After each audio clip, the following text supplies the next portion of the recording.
So we just arrived to our hotel room. Let me give you a tour. This is it. Like literally.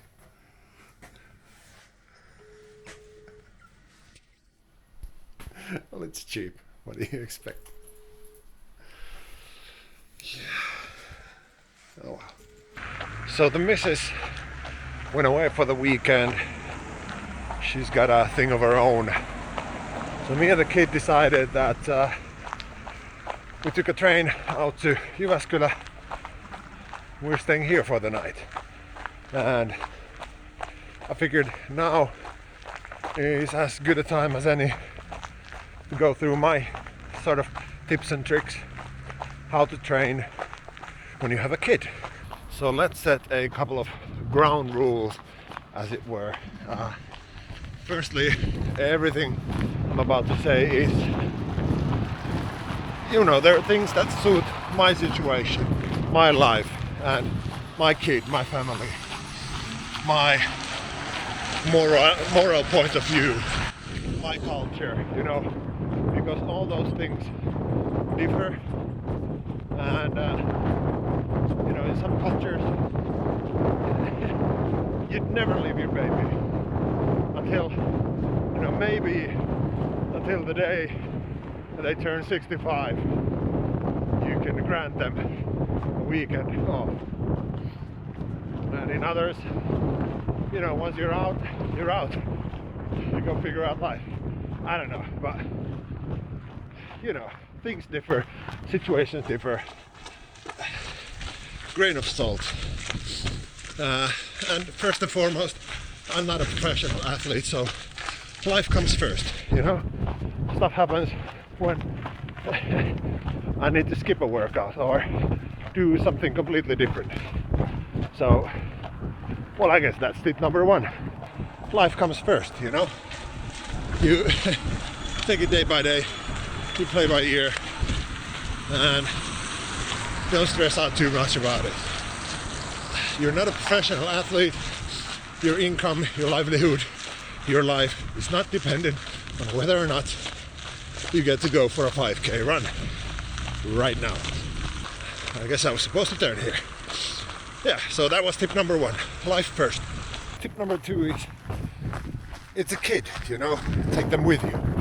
It's obviously that depends. A few years ago I was training for the longer stuff.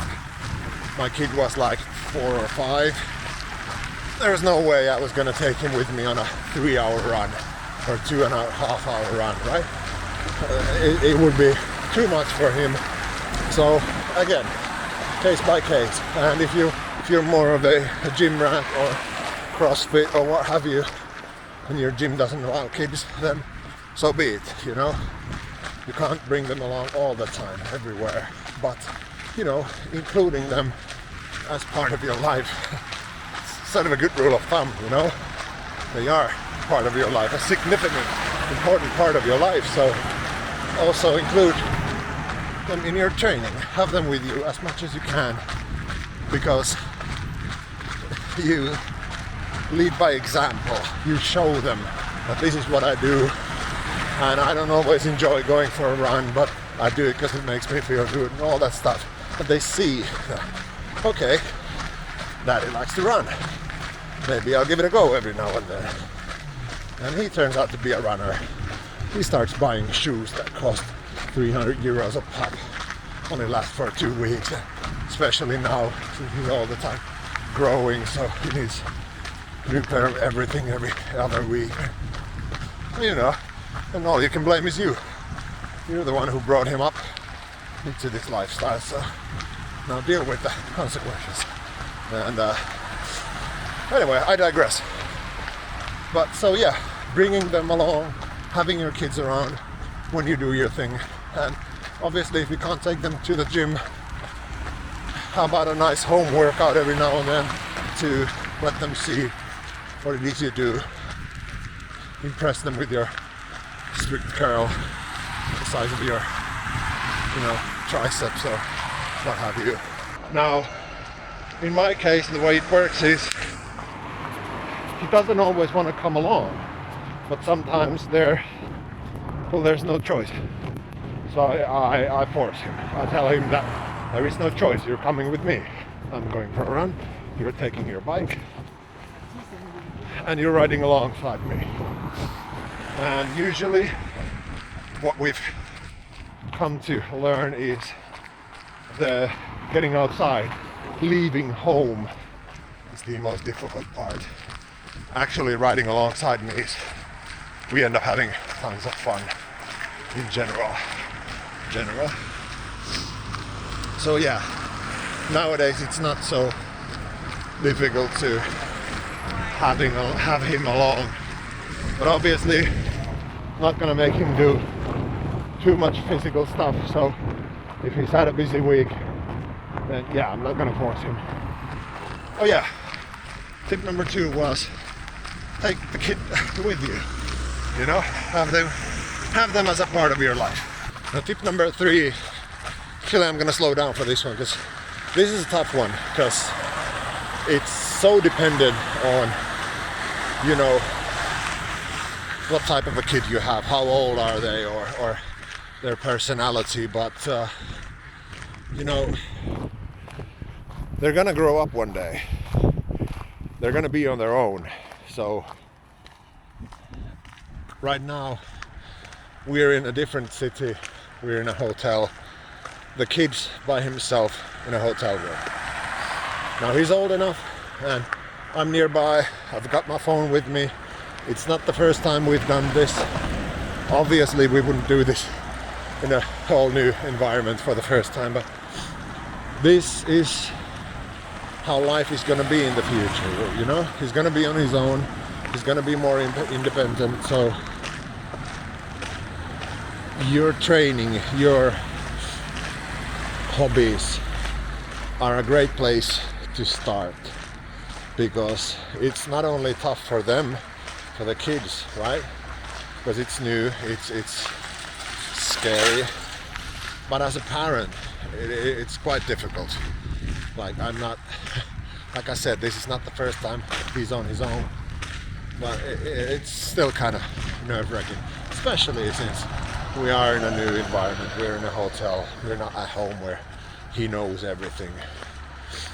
Every sound here is a bit different than it is at home, so it's nerve-wracking. So it eases my mind when I get to do something I enjoy. Otherwise, I would be a nervous wreck as well. It shows. The kid can tell when I'm scared. So at least when I'm a bit more relaxed, I don't, you know, reflect that upon him. So yeah, tip number 3 is, if they're old enough, if they're mature enough, then let them have their privacy as well. Let them have their own time and go by yourself. But it is scary. It's yeah. Maybe you'll get used to it. I don't know. Now, tip number 4, this is sort of an obvious one, but you know, if you have a significant other, you know, the other parent or friends or family, just drop the kid off, because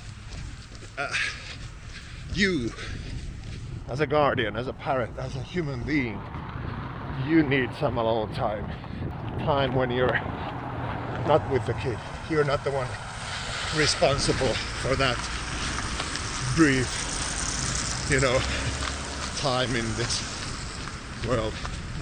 Somebody else is gonna take care of them.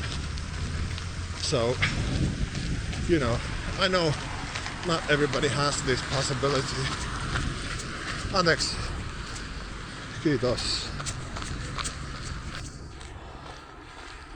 Yeah, not everybody has this option, but if you do, make sure to use it every now and then. Now, obviously, don't be that friend, don't be that relative who drops their kids off or kid off 7 days a week for someone else. They also deserve their own time, but and the kid deserves time with you, but you know, every now and then, guilt-free, drop the kid off, go for that run, maybe even enjoy a bubble bath afterwards before you pick the kid up. But like I mentioned, guilt-free. You deserve it. And lastly, tip number 5. This is sort of the least fun one for you, but if none of those others work, then maybe find a different hobby. One where you can have the kid with you.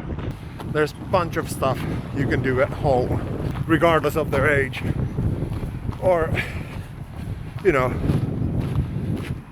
a bunch of places where you can take the kid with you. There's tons of YouTube videos on different workouts or hobbies that are free, or you can do it at night when the kids sleep. Because having a hobby, obviously, preferably, should be something where you take care of your physical side, but your mental as well. So whether it's painting, you know, getting that little bit time off from all the gloom and doom in life, all those responsibilities you have as an adult and as a parent, a guardian. If, you know, you take 45 minutes, follow a Bob Ross video, and all you get are these happy little accidents. But having a hobby, having something that's just for you, even if you share it with a kid, but still, it's important in life. The physical aspect of it, sure, but the mental aspect of it, for whole plethora of reasons, it's so important, because your body can push way longer than its physical capabilities are, but your mind can only go so far until it breaks. And if your mind breaks, it doesn't matter how much energy you had left in your body, how capable you were. If your head goes, your body follows. So taking care of that old noggin, it's more important than being in physical shape. Obviously those two go hand in hand, but if those are your options, go for the mental health, for sure. But yeah, those are my little nuggets of information. Hopefully you found some help from these. But please, I would also like to hear, what are your tips and tricks of working out with a busy schedule, whether it's work or family or whatever.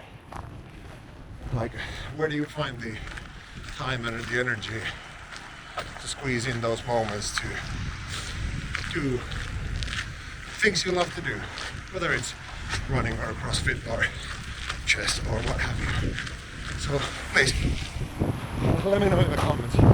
But I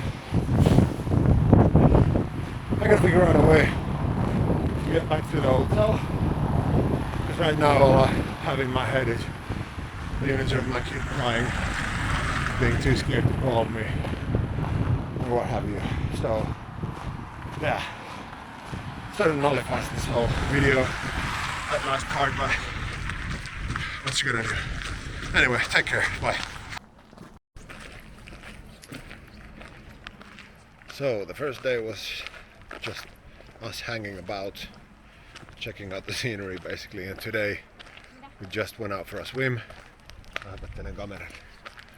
We just went out for a swim, swimming pools, and now we're heading to the train station, grab some lunch, and start heading back home.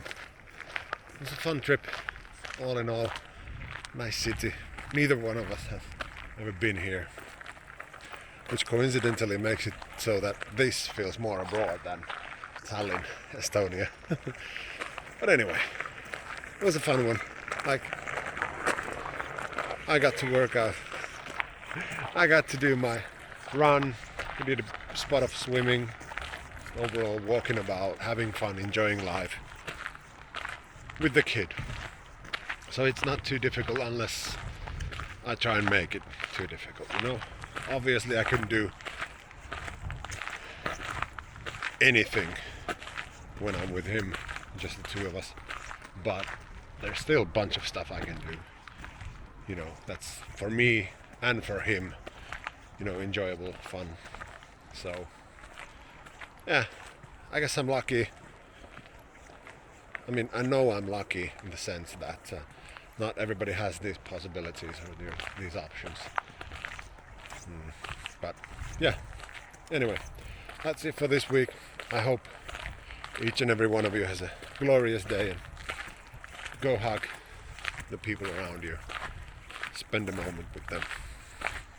Take care. Bye.